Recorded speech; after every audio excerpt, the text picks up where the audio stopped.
Hi, my name is Dan Humberg, and I'm representing HarvestFires.com. This is an instructional video on how to fold the tin or prepare the tin for assembly for a Firestop kit. You're probably watching the video because you either have a kit or you're considering a kit or you have to install one for someone. This is the tin for this kit is designed to fit a John Deere 9770 combine and to enclose the exhaust manifold and the turbocharger and the first part of the exhaust pipe up to the muffler on that machine. It will also fit on a John Deere 9670. The slightly smaller one has the same engine, or at least the same engine configuration and size. So we're going to show you how to bend the tin, fold the tabs and stuff so that that tin can be assembled on the bench and then later assembled on the combine itself. Before I begin this, I always provide this cautionary statement that the Firestop kit is designed to stop the ignition of volatile dusts, particularly the ones that come from sunflowers, but it'll stop it on any volatile crop where those dusts encounter the exhaust components. And it will generally stop the chronic fires that occur on combines when they're harvesting those volatile crops like sunflowers. It will not necessarily prevent the ignition of dust on every part of your combine under every circumstance. Fires can occur for a variety of reasons on a combine, or ignition sources can vary. You can have a hot bearing that'll start a fire. You can have an electrical short start a fire. I've had people tell me that they had fires right before their alternator failed, even when running a Firestop kit. I have had a couple of John Deere owners indicate that they have still had an occasional smolder on top of the feeder house or the rotor box on their combine, even with a Firestop kit. They no longer had the chronic fires on the left side of the combine that you get from the exhaust system, but there's something on those machines that occasionally, under the right circumstances, still causes a fire or a smolder on the feeder house or the first part of the rotor box. I have a theory about that. You might, if you're curious, you might read things on the Harvest Fires website. I'll elaborate on what I think might occur in those cases. But still, the Firestop kit will generally free you of those chronic fires that occur in those volatile crops. However, you need to be vigilant on those machines yet to make sure that you don't have a ignition source that can still cause smolders on those machines. So just be aware. Okay, the camera now is looking down on my bench, and I'm going to step through some preliminaries with tools and stuff before we begin folding this tin set. The tin for the Firestop kits is cut from 24 gauge galvanized material. It's a fairly ductile steel, means it bends easily. It's relatively thin, and you can bend much of it with your fingers if necessary, but I have all of the places where we intend to bend the metal, for instance for a flange that'll join two pieces together. Those bend lines are all cut with a dotted perforation or an interrupted line. So it's kind of like a paper towel on the edge where you tear. In this case, it's not meant to break, but it's meant to bend easily along that line so that if you try to bend it there, it will want to bend at that line, and so it makes it relatively easy. Many of the bends you can actually do with your fingers on the smaller parts. I do have some tools that I use that I'll show you here. This is a 6-inch sheet metal pliers. I bought this one at Harbor Freight for I think 15 bucks or something like that. It's actually really handy for this. You can find this one or a similar tool at some good hardware stores, or maybe not so good hardware stores, but anyway, a 6-inch tool. This is a vice grip sheet metal pliers. I think I got this one at Runnings, and so that's again generally available. One or more of those would be really handy for doing the tin, especially if you're going to do more than one set. Otherwise, I also have a parallel jaw pliers that I use for lots of small bends on these, or small places where I'm going to tweak something. It also helps to flatten out something. If I get a bend where I don't intend for it to be there, I can flatten it out with that. And you can do a lot with the regular pliers. This is a real little one, but there are some places where you have small things that you want to adjust around a fitting or a line or hose or electrical wire, where this is handy too. So those are the tools I use for most of the bends.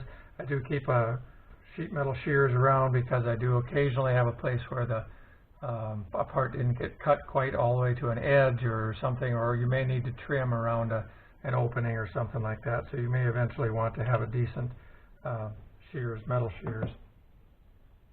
One other tool I want to show you, which you could make if you're going to bend this and like it to be really neat.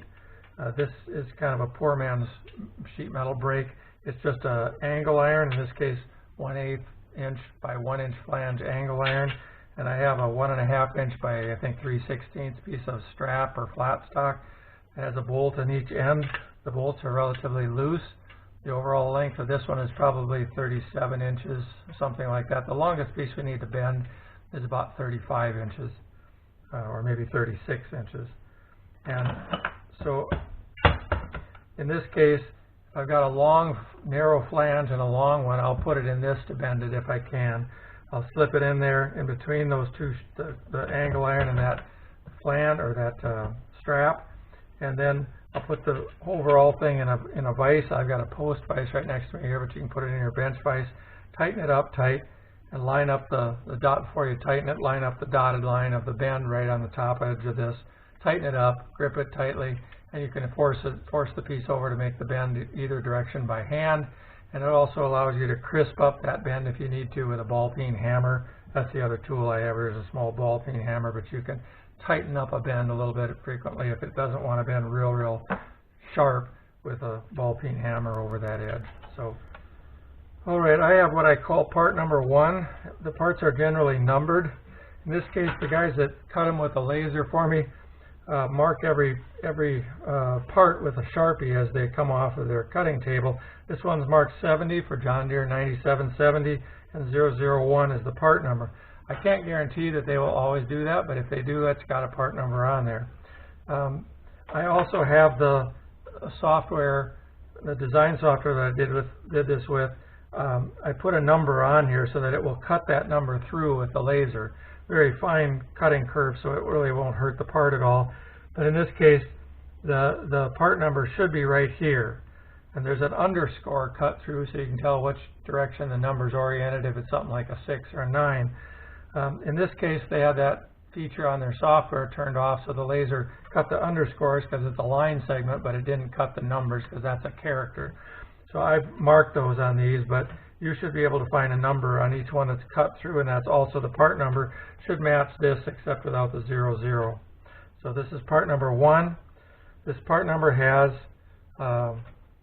it actually only has 2 bends in it. It has, if you look down at it in this, from this configuration, so you get the shape in your mind. And I'll always call one face a reference face. This top face with this big curve and everything is my reference face. And then I have a 1 inch wide flange here and a little bit wider flange here. And there's a perforated line here and one here. I'm going to bend this flange down 90 degrees.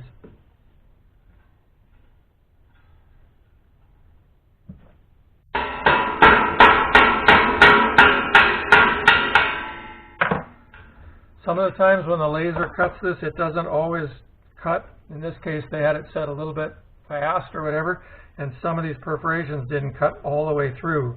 They got part way through, and then the bend is a little rounder. So that happened at this end of that one. I just tightened it up a little bit with the hammer while I was holding it with the pliers. The next one, this one farther down here, I'm going to grip, but I'm not going to bend it 90 degrees. I'm going to bend it down something like 45 degrees. A little bit like that. We'll adjust it later when we fit a part up against it. Right now it's just something less than 90 degrees, probably about 45. I got it maybe 50 degrees, but that again you can probably bend it by hand.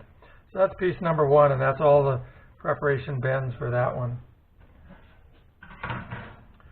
This is part number 2. Kind of a puzzle. It's actually going to be oriented this way. Well, actually it's a vertical part, so it's going to be oriented vertically. But this is where the number should be. There's an underscore, but the number's missing. I've marked 2 in there. And I've got several bends to make on this one. I have a bend here, a flange up here, and then 2 other small ones there. I do note on this one that I have a tiny bit of metal still joined right here. Don't know if that was my intention or if that's just what the laser did, but we're going to snip that little piece because the first bend is going to take this whole, everything above this first perforation or lowest perforation line here, we're going to go over 90 degrees.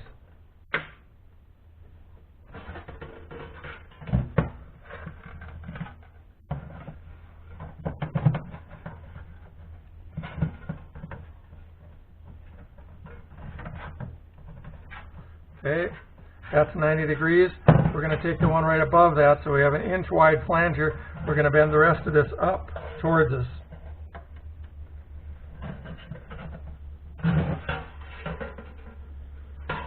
And that one's not very anxious to bend on that line. The laser didn't cut it quite all the way through for me. So I'm going to grab it with this tool, start it. I'll take that back. I'm going to put this one in my bench vise thing over here. I'll come back when I have it bent and show you. Okay, I did this second bend in the vise with that angle iron tool. And so we've got to bend 90 degrees down and then another one to bring this flat. And then we're going to take this top flange up here. It's only about 5/8 of an inch wide. And we're going to bend that away from this surface 90 degrees. I'm doing that in 2 steps with this. It'll leave a little bit of a wrinkle in that flange, but we can fix that.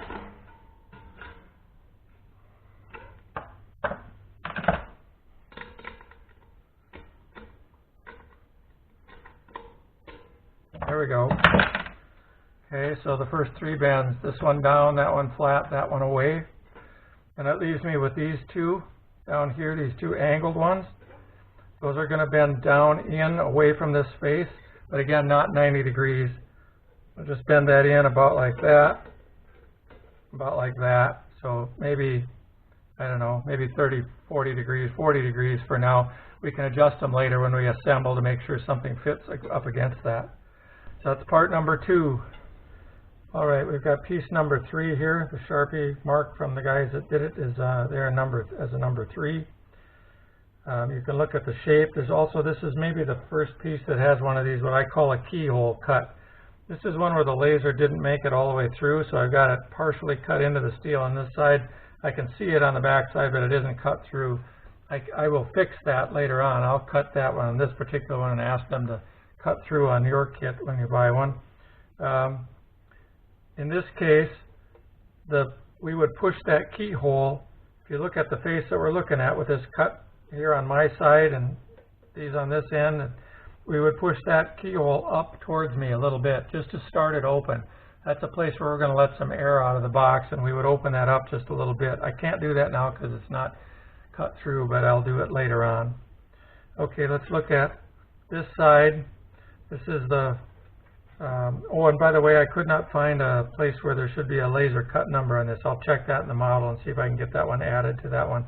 I couldn't find an underscore on this one. But I made a couple marks with Sharpies here to help myself. Red marks mean that the bend is away from me on this flange, and green means it comes up towards me. So I've marked several parts that way to save some time. This one has a green one here on this end. That means the bend comes up toward me. I'm going to try and do that one here.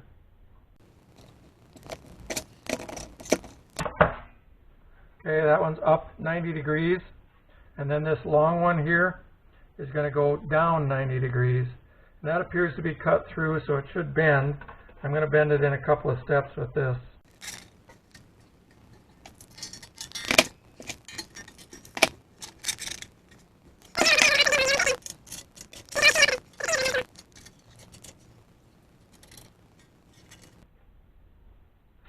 All right, that'll work. And you can, if you got a flange that's not totally straight, you can fix that when you're doing the assembly on the machine as well. So we've got a 90-degree down bend there. You'll find it a little tricky where you have 2 narrow pieces like that to bend, but you can grip it with 2 pliers or whatever it takes to do that. You can also put it over a sharp edge like a piece of metal in the vise and clean that corner up just by tapping it with a ball-peen hammer. So that's piece number 3. Only 2 bends. This narrow one gets bent down from this face, the reference face, with these notches over here, and this one gets bent up. Your oil return line for the turbocharger bearing is going to go through here, and I've got little spoke cuts there. We will bend those down. I'll do one or two here. We'll bend those down so that we get a smooth piece of tin facing that rather than the sharp kind of rough edge of the laser cut part. So that's what it's intended, to bend those down. I tend to adjust those when I get on the combine because you never know exactly where that oil line is going to be. There's a little give in where it might be, but we want to bend those down so that we have a smooth surface so that if it ever touches that line, it doesn't abrade it or cut it.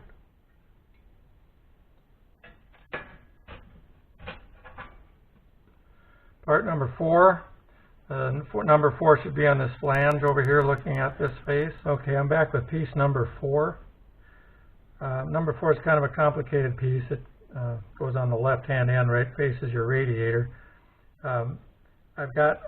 Make some marks here with my Sharpie. The green ones indicate I'm going to bend these flanges up toward me. This one gets a bunch of bends, I'll show you, and this one gets a bend away from us. I'll do that one first, maybe.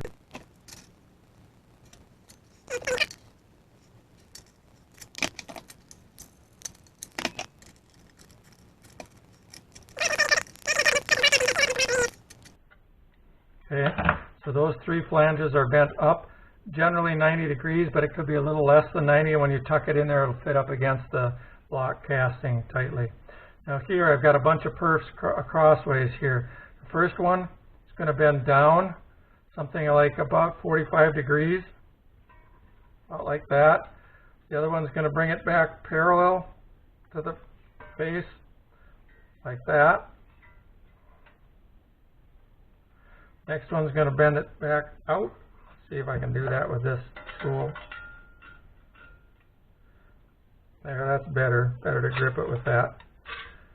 Out like that. And we're going to bend over again, or down again. And then this one gets a 90 away. So we've got a kind of a dip here. This is going to fit into something and then go up and then bend over where we attach it to another piece. So one bend down about 45 degrees, and we bend flat with parallel with this again, and back up and flat and then over 90. Don't blame me, it's a complicated engine. Part number 4. Part number 5 goes under, it's going to actually fit up against your turbocharger compressor. I've got a red mark here, means that's bent up towards me. I take it away, I take that back. This one bends away from me.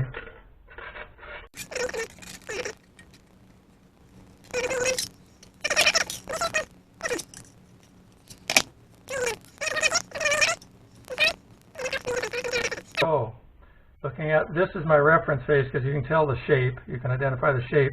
I've got a wide flange that's bent up.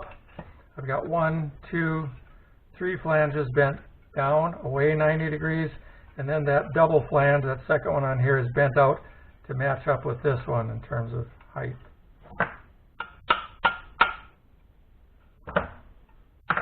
There we go, piece number 5. All right, I've got pieces 6 and 7 in my hands. They're little bitty filler pieces. Piece number 6, it only has 2 flanges in it. The 6 should be up here, but it's missing. I've got 2 flanges, both of them. Here's your reference face, is this L-shaped chunk here, and both flanges bend away from that face with that face flat.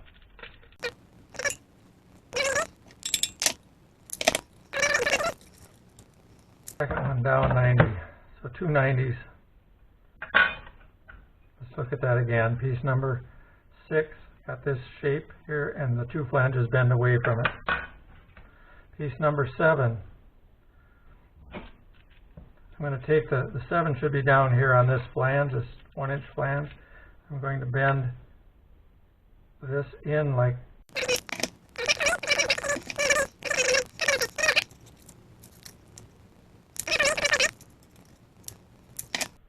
something like that.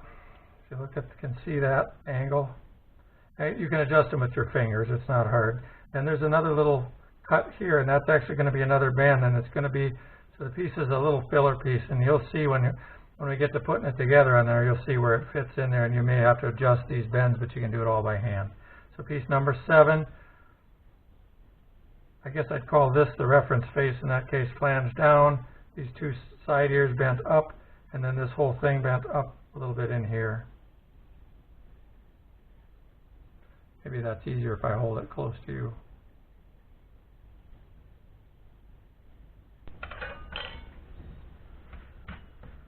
I'm back with piece number 8. This is actually where we're going to bring air into the enclosure at this point. But it's piece number 8. There should be a number over here on top of the underscore, or one side or the other of that. We have several flanges. We got 1, 2, 3, 4 flanges down here. Those are all going to be bent up towards me from this face, 90 degrees. I have a flange that's close to me here on the top of the bench. It goes the full length of this. I'm going to bend that one away from me, marking it red that way. And then I've got a couple of small flanges that I'll show you how to bend over here in the corner. So we'll do these first.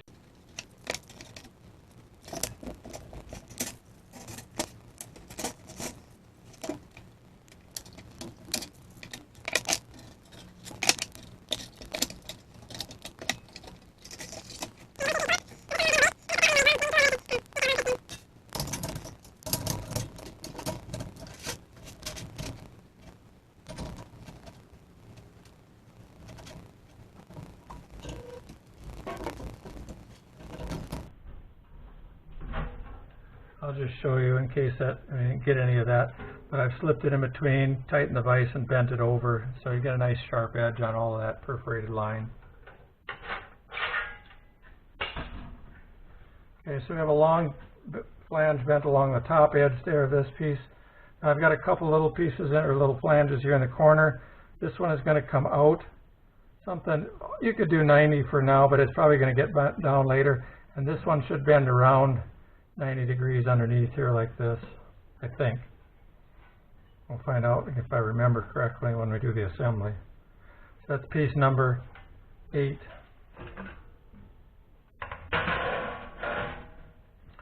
Piece number 9 should have a number here, but it's missing. I marked it in.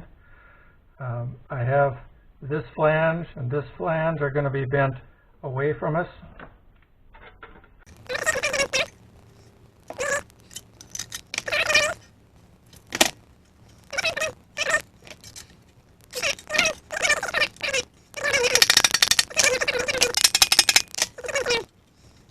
Now this small flange on this, or narrow flange on this edge, is going to bend about the same angle as this, so that we end up perpendicular to this face when we're done with it.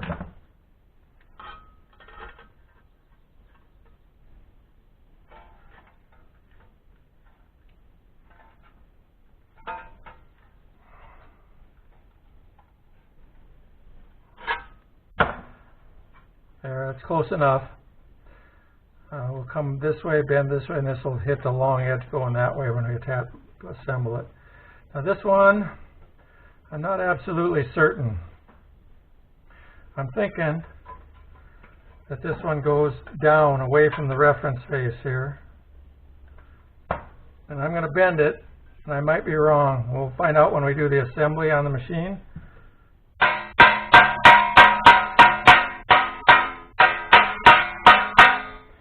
If I'm wrong, we just bend it back the other way when we have to. You can get away with reversing the bends on these at least one time, maybe 2 or 3 times, before the joint starts to fatigue and break. So that's piece number 9. We have this, what I call the reference face, 1, 2 flanges bent down, and this wide piece bent over about until that joint closes up, and this flange bent over until it's perpendicular to this face. And then this one bent under or away from us 90 degrees, at least for now. Piece number 9. We're looking at part number 10. It's cut into the part here, D710. This part has been changed. I replaced an existing part with what I hope is an improved part that will tighten up this part of the installation. So I'm kind of probably splicing this video into the old video for tin folding. So if it seems a little discontinuous, don't worry about it. It's just that I'm doing a different version of part number 10. So I've already folded this part, so let's look at how it's done. If we look at the face with the part number on it, it's got these 6 holes in it, and you got this big 1, 2, 3, 4, 5-sided face next to it. The first bend you would make would be to bend probably this big face up compared to the space that reads D710 on it. Now it's not 90-degree bend. It's going to end up being, ultimately it's going to be probably pretty much perpendicular to this face here. So we look at face that says D710 on it, bend this large irregular shaped face up about 65 or 70 degrees up, and call that good for now. You can adjust it real easily on the combine to make it be the right angle when it gets to that. Then we can either probably bend each of these flanges. You see this one that's shaped kind of like a, I don't know, an ice cream cone or something like that. Bend that one away from the face with the 5-sided face here. That's about a 90-degree bend. Similarly, this triangular shaped face here can be bent over 90 degrees away from this face. And then both of those have a smaller flange that is bent further, again, about 90 degrees away, so that they fold over and back like that. And we're going to slide that in someplace when we do the assembly. Also on the back end here, to me this is the back end, we have a flange here that's about a 1/2 inch wide, and then about a 3/8 inch one. And again, both those are, well, they're not necessarily, the first one, this one might be a 90-degree bend here, this little 3/8 inch one, and then this flange will bend kind of to line up with this face here. All of these flanges should lie kind of in a plane here, and that piece will go on to the back side of the enclosure. So that's piece number 10, and those are the bends that it makes to prepare it for installation. This is also a tab that we may eventually bend, this little one up here, but you can do that on the machine. It'll bend over something to kind of hold it, buckle it on there when we get to that point. So that's part number 10. I'm going to also point out now, and we'll probably come back to it, that this tab down at the bottom may either need to be trimmed or bent. It looks to me like it's probably going to be an interference fit with the next piece of one of the other pieces of tin I'm going to show you here shortly. But I'll bring that piece back and show you that once we've done that, the folds on the other 2 pieces. So this is piece number 10. It's a replacement for the old one. You probably won't see the old piece if I've done the videos correctly, but we'll be sticking this video in place of the old one. Also, when it comes to the installation on the machine, that video, I probably don't have an actual video of me putting this piece on the machine. I'll probably refer to the CAD model for that to show you how to do that. So piece number 10. Now piece number 11, another odd looking piece.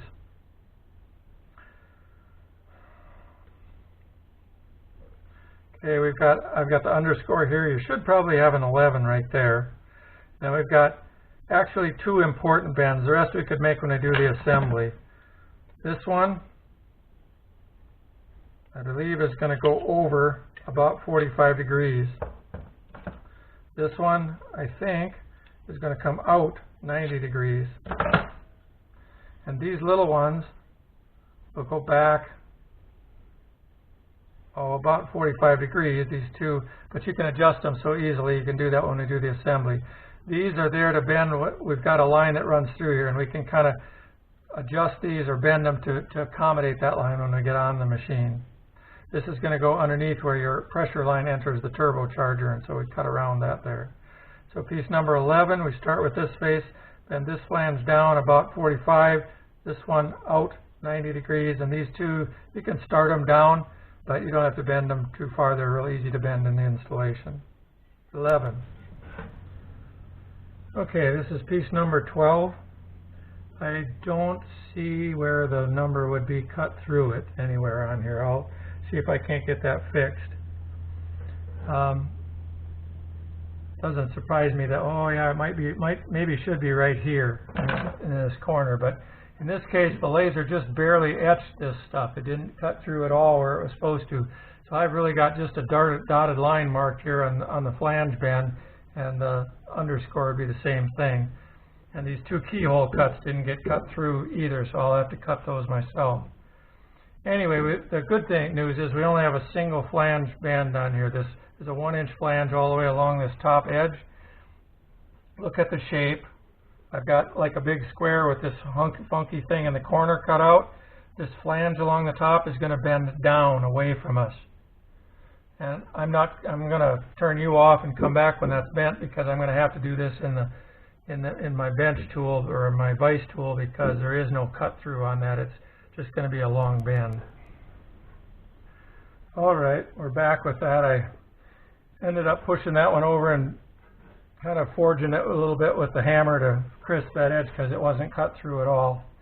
I'll make sure that the guys cutting the next batch know that that laser line has to go all the way through there, or we won't be able to bend these easily.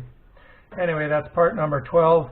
It's got a single flange, long one that's bent down away from this reference face. And these keyholes at this point, if they're cut open like these are not, if they're cut through, you'd lift them up, push them up just a little bit, maybe 1/8 of an inch, just so something you can get a hold of, so we can open them up later a little bit if we need to allow air to come out of those locations. Piece number 12. All right, this is piece number 13. Notice, let's look at the reference face shape here. We've got this knockout, or this place here where we've got a oil line again going through there. Another feature of the engine that goes through here. Got two keyhole cuts here. And then the one flange that's on this I've already bent for you because I had to do it in the vise, or I wanted to do it in the vise. It's a long one. It's only about a 1/2 inch wide. That's harder to get a hold of. You can do it with a tool like this. You're just going to end up with little crimps along the way, and you can flatten them out too, but I wanted to make it as neat as I could. So I put that one in the bench tool, bent it over, so it's bent away from this face. This one I can show you.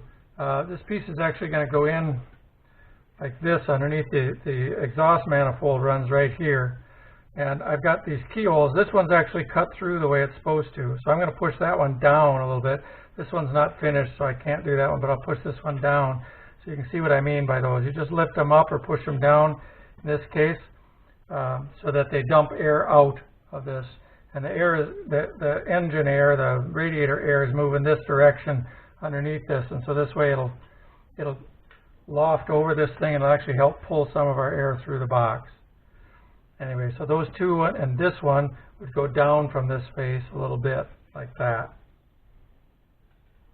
Piece number 13. All right, piece number 14.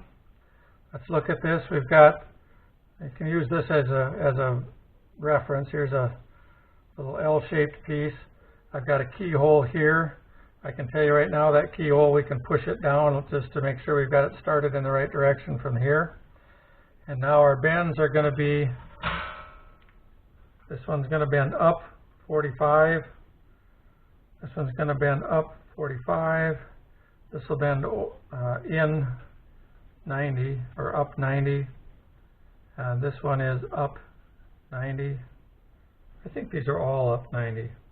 Well, the rest of these are.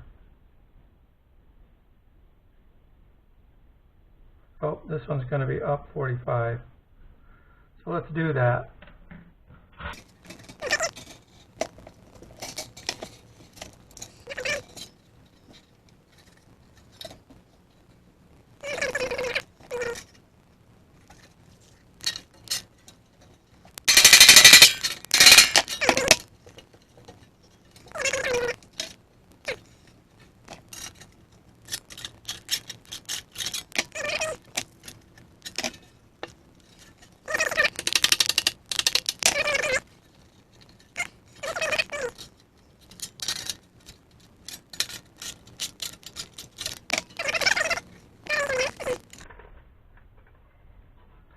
Again, that joint will kind of close up when you get the angle correct. Okay, that's piece number 14. All right, we're looking at piece number 15. You got two, well, you got this one that's got a cutout for the exhaust pipe that's headed to the muffler. And we've got flanges around the edge and then a bend through the middle. One of the things you need to do with this one is identify its orientation correctly, because it looks pretty much the same both ways. This piece, this blue piece, dark one here, fits around to help seal up around the exhaust pipe as it leaves this box. Now this piece is, when it's flat, it looks symmetrical, meaning it looks the same left and right. And it does. It has tabs on this side, has a tab on the bottom. Doesn't have a tab on the bottom, has tabs on the left and right sides. But it looks pretty much the same left and right. What I want to point out here is that there is, on this side, there's a little cut in here, and that cut is just made as a reference. The laser will cut that little notch in there, helps you know where you are here. And this is as true when you're folding the tin as well as putting it on here. If you've got this piece and you've got that little cut and it's on the other side, you've got this folded backwards or something. So this is a good one to look here when you're actually doing the folds on it, the bends. So you're going to take the piece, bend this one underneath, bend this tab up, bend this tab over, and you're going to have that little notch here now on the top of this this tab. If we go to the other side, there is no tab on that one. No, excuse me, no little notch in the tab on that side. Now the laser didn't cut these through, so rather than struggle on the bench here or on my surface to bend them clean, I'm going to come back to you with this one bent and I'll show it to you in a minute. All right, I'm back from the vise and we have this bent so that we have a bottom here, and we bend this up where the exhaust pipe's going to go through, and the flanges on the side are bent 90 degrees in. The joints close up here to tell you when you've done that. I've got these two little flanges left here. Those, if you're going to bend them at all, we'll bend them out, but just a degree or two. There's a mating piece that's going to slip inside there. There's a couple of holes, pilot holes, that didn't get cut through here, but the mating piece will slip in through there and or behind there, and they just need to line up with each other, so that just enough bends that the other one will easily fit behind it. Piece number 15. That was 15. Here's piece number 16. It's the mating piece to this one. We want this face is going to fit behind this one. There should be a pilot hole here. The laser didn't cut it through, but it'll line up with these holes. And if we get it correct, then the edges should line up. Those holes will line up and the edges, the dotted line edges, will line up. If you get it wrong, like this, and either the edges won't line up or your holes to put it together won't line up. So when I put it in here, you can see that we've got a circle for the exhaust pipe to go through, and it fits fairly close around that exhaust pipe, so we got to get this right. And we got a couple more. This gray piece here, again with the matching notch right there. Matching notch right there. If it's folded correctly, will fit there. We're going to bend all three flanges down away from this surface.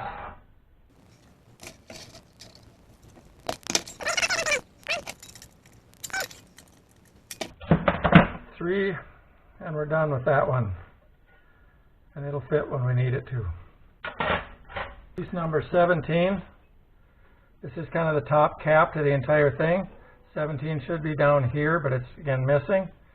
And mercifully, there are no bends in this piece. It's just a flat sheet with pilot holes all the way around the edge. This is piece number 18. It says D718 right here.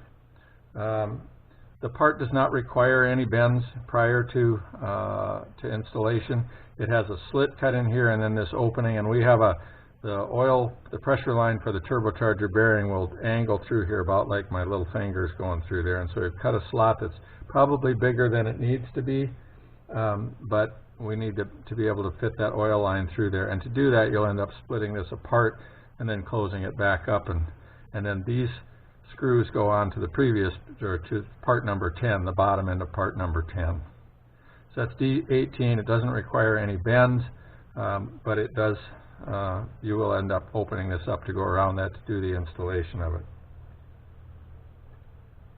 While we're doing that, I'm going to come back to part number D10 here for just a minute. I mentioned earlier that we might have an interference fit with this one. And this one will overlay, and those two holes will overlay these two down here and screw onto the back panel of the machine.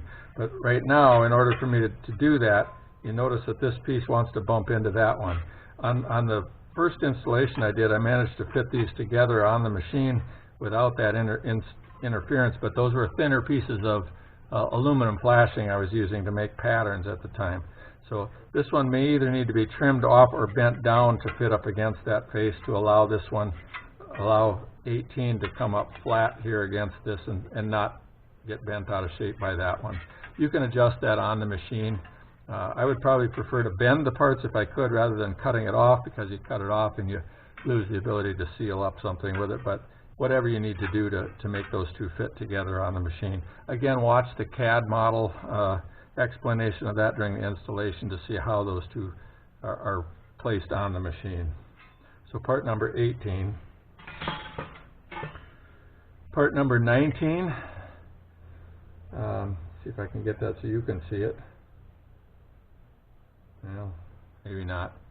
Anyway, it's D719. This is probably the last part because I added these onto the kit, so it's probably the highest numbered part in the kit.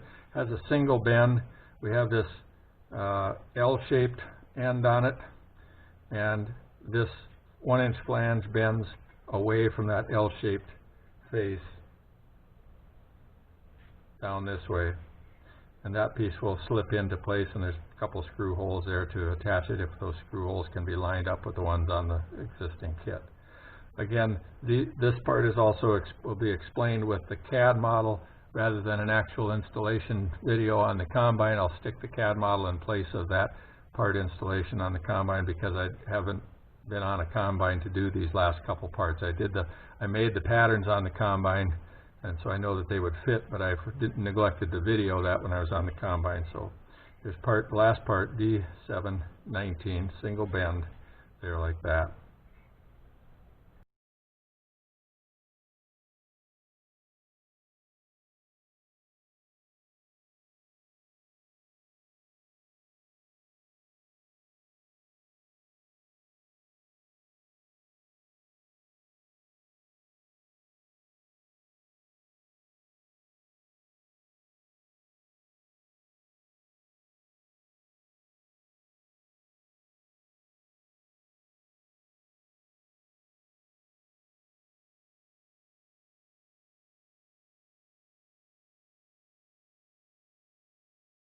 So if we've done this correctly, we've got all the pieces bent up, and the next step would be to put them all together in the puzzle that is the box.